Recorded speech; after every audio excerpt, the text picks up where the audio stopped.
കൊൽക്കത്തയിൽ യുവ ഡോക്ടർ ക്രൂരമായി ബലാത്സംഗം ചെയ്ത് കൊല്ലപ്പെട്ട കേസിൽ പ്രതി സഞ്ജയ് റോയ് കുറ്റക്കാരനെന്ന് കോടതി. ശിക്ഷ തിങ്കളാഴ്ച വിധിക്കും. പ്രതി ഡോക്ടറെ ആക്രമിച്ചതിലും ലൈംഗികമായി പീഡിപ്പിച്ചതും തെളിഞ്ഞതായി കോടതി വ്യക്തമാക്കി. ഫോറൻസിക് തെളിവുകൾ കുറ്റം തെളിയിക്കുന്നതാണ്. 25 വർഷത്തിലേറെ ശിക്ഷ ലഭിക്കാവുന്ന കുറ്റങ്ങളാണ് പ്രതി ചെയ്തിരിക്കുന്നതെന്നും കോടതി പറഞ്ഞു. അതേസമയം കുറ്റം ചെയ്തിട്ടില്ലെന്നായിരുന്നു പ്രതിയുടെ പ്രതികരണം. കുറ്റകൃത്യത്തിന് പിന്നിലെ യഥാർത്ഥ കുറ്റവാളികളെ കണ്ടെത്തണമെന്നും പ്രതി സഞ്ജയ് റോയ് കോടതിയോട് ആവശ്യപ്പെട്ടു. കഴിഞ്ഞ വർഷം ഓഗസ്റ്റ് 9-നാണ് രാജ്യത്ത് ഞെട്ടിച്ച ക്രൂര കൊലപാതകം നടന്നത്. ആന്തരികാവയവങ്ങൾക്ക് വളരെ ഗുരുതരമായി പരിക്കേറ്റിരുന്നുവെന്ന് പരിശോധനയിൽ വ്യക്തമായി. എന്നാൽ FIR രജിസ്റ്റർ ചെയ്യാൻ 14 മണിക്കൂർ വൈകിയതടക്കം പോലീസിന്റെ നടപടികളിൽ ആദ്യഘട്ടത്തിൽ തന്നെ സംശയങ്ങൾ ഉയർന്നിരുന്നു.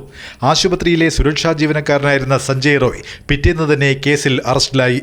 ചോദ്യം ചെയ്യലിൽ റോയ് കുറ്റം സമ്മതിച്ചതിന് പിന്നാലെ മദ്യലഹരിയിലായിരുന്നു കൊലപാതകമെന്ന് പോലീസ് കണ്ടെത്തുകയും ചെയ്തു. ഇതിന് പിന്നാലെ തീർത്തും അരക്ഷിതമായ അവസ്ഥയിൽ ജോലി ചെയ്യേണ്ടി വരുന്ന ആരോഗ്യ പ്രവർത്തകരുടെ അവസ്ഥ രാജ്യവ്യാപക ചർച്ചയായി. പ്രതിഷേധവുമായി എത്തിയ ആരോഗ്യ പ്രവർത്തകർക്ക് സമൂഹം പൂർണ്ണ പിന്തുണ നൽകുകയും ചെയ്തു. പോലീസും മെഡിക്കൽ കോളേജ് അധികൃതരും കേസ് അട്ടിമറിക്കാൻ ശ്രമിക്കുന്നുവെന്ന വിമർശനങ്ങൾക്കിടയിൽ മാധ്യമങ്ങൾ ഈ കേസിലെ അനധികൃത ഇടപെടലുകൾ പുറത്തുകൊണ്ടുവരാൻ തുടങ്ങി.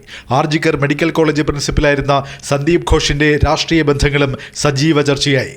സന്ദീപ് ഘോഷിനെ ആദ്യഘട്ടത്തിൽ സംരക്ഷിച്ച സർക്കാർ പ്രതിഷേധം ശക്തമായതോടെ സർവീസിൽ നിന്ന് പുറത്താക്കുകയായിരുന്നു. പ്രതിഷേധം തണുപ്പിക്കാൻ ബംഗാൾ പോലീസ് അഴിമതി കേസെടുത്ത് അന്വേഷണം തുടങ്ങി. CBI പിന്നീട് സന്ദീപ് ഘോഷിനെ അഴിമതി കേസിൽ അറസ്റ്റ് ചെയ്തെങ്കിലും കൊലപാതക കേസിൽ പ്രതി ചേർത്തിട്ടില്ല. മുഖ്യമന്ത്രി മമതാ ബാനർജി തന്നെ തെരുവിൽ സമരവുമായി എത്തുകയും ചെയ്തു. ഇതിന് തൊട്ടടുത്ത ദിവസം പ്രതിഷേധിക്കാനെന്ന പേരിലെത്തിയ ഒരു കൂട്ടം ആളുകൾ ആശുപത്രിയുടെ ഒരു ഭാഗം അടിച്ചു തകർത്ത് സമരപന്തലിലുണ്ടായിരുന്ന ഡോക്ടർമാരെ അടക്കം ആക്രമിച്ചത് കൂടുതൽ ദുരൂഹത ഉണർത്തുകയും ചെയ്തു. തെളിവ് നശിപ്പിക്കാനായിരുന്നു ആക്രമണമെന്ന സംശയം ഉയർന്നതോടെ രാജ്യവ്യാപകമായി പ്രതിഷേധം ശക്തമായി. IMA അടക്കം സമരക്കാർക്ക് പിന്തുണ പ്രഖ്യാപിച്ച് രംഗത്തെത്തിയപ്പോൾ ആശുപത്രികളുടെ പ്രവർത്തനം തടസ്സപ്പെട്ടു. ഇതിന് തൊട്ടുപിന്നാലെ ഹൈക്കോടതിയും സുപ്രീം കോടതിയും സ്വമേധയാ കേസെടുത്തു. ആരോഗ്യ പ്രവർത്തകരുടെ സുരക്ഷ ഉറപ്പാക്കാനുള്ള നടപടികൾ നിർദ്ദേശിക്കാൻ കർമ്മസമിതിയെ നിയോഗിക്കുകയും ചെയ്തു. ഡോക്ടർമാരുടെ സമരം അവസാനിപ്പിക്കാൻ നിരവധി തവണ മുഖ്യമന്ത്രി മമതാ ബാനർജിക്ക് നേരിട്ട് ചർച്ച നടത്തേണ്ടി വന്നു. അറസ്റ്റിലായ സഞ്ജയ് റോയ് മാത്രമാണ് പ്രതിയെന്ന നിഗമനത്തിലാണ് CBI എത്തിയത്. അതേസമയം സഞ്ജയ് റോയ് മാത്രമല്ല കേസിൽ പ്രതിയെന്നും മറ്റുള്ളവർ ഇപ്പോഴും സ്വതന്ത്രരായി നടക്കുകയാണെന്നും പെൺകുട്ടിയുടെ മാതാപിതാക്കൾ ആരോപിച്ചു.